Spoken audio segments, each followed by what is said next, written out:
집값을 잡기 위해 6.17 대책을 내놨는데요. 먹히지 않았던 건가요? 어느 정도 효과는 분명히 있었습니다. 그런데 수도권에서 풍선 효과가 생기고 강남 일부에서는 다시 집값이 오르기도 했고요. 또 집을 장만하려던 중산층과 서민들이 내 집 장만하는 게 왜 더 어려워졌냐? 이제 이렇게 아우성을 치니까 이대로는 안 되고 새로운 대책이 또 나와야 되는 거죠. 그래서 문재인 대통령이 종합부동산세법 개정안을 21대 국회에서 최우선으로 처리해달라 이렇게 참모들에게 추가 조치를 또 내렸다고요. 네, 그렇습니다. 그래서 결국은 세제 개편, 그다음에 공급 강화. 두 가지가 오늘 다 지시가 나왔습니다. 그걸 받아서 민주당은 종부세 인상을 얘기하는 거고 통합당은 세금 올려가지고 집값을 잡은 적이 없다. 오히려 내려야 된다라고 맞불을 놓고 있는 상황입니다. 최하영 기자의 설명을 들어보죠.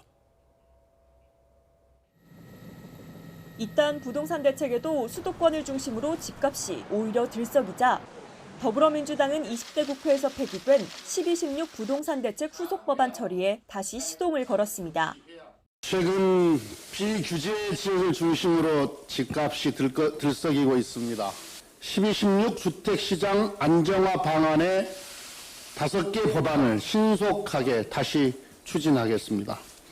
문재인 대통령이 5개 법안 가운데 하나인 종합부동산세법을 최우선으로 처리하라고 지시하자 법안 추진 의사를 공식화했습니다.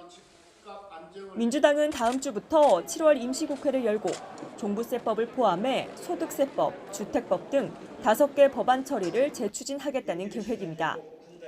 특히 대통령이 강조한 종부세법 개정안은 종부세율을 지금보다 0.1에서 0.8%포인트 올리는 내용으로 일부 다주택자의 경우 최고 4%까지 세를 부담해야 합니다. 이런 움직임에 미래통합당은 결국 또 세금으로 집값 잡겠다는 말이냐며 쓴소리를 쏟아냈습니다. 그와 같은 조치를 취한 지 참 수십 년이 지났음에도 불구하고 그와 같은 정책이 효과가 없다고 하는 것을 입증했음에도 불구하고 계속 반복해서 하는 것이 세제를 통한 부동산 투기 억제라고 이렇게 얘기를 하고 있습니다. 게다가 강남 3구를 지역구로 둔 통합당 의원들은 연이어 종부세 인하 법안을 내놓고 있습니다. 서울 강남갑의 태영호 의원은 1가구 1주택자를 종부세 대상에서 제외하는 법안을, 송파을의 배현진 의원은 종부세 납부 공시가 기준을 높이는 법안을 제출했습니다. 정의당 역시 정책 실패를 인정하고 사과하라며 정부와 여당을 몰아붙였습니다. 또 집을 여러 채 가진 정부 고위 관계자들은 1주택만 남기고 모두 파는 특단의 조치가 필요하다고 목소리를 높였습니다. 청와대 고위 참모들은 물론이고 국회의원, 장차관 그리고 부동산 정책에 직접 연관돼 있는 1급 이상의 고위 관료들이 소유하고 있는 다주택을 일정 기간 내에 처분할 수 있도록 대통령의 특단의 조치를 추진해 주기 바랍니다. 종부세법을 두고 여야는 또 한 번의 입법 전쟁을 예고하고 있습니다.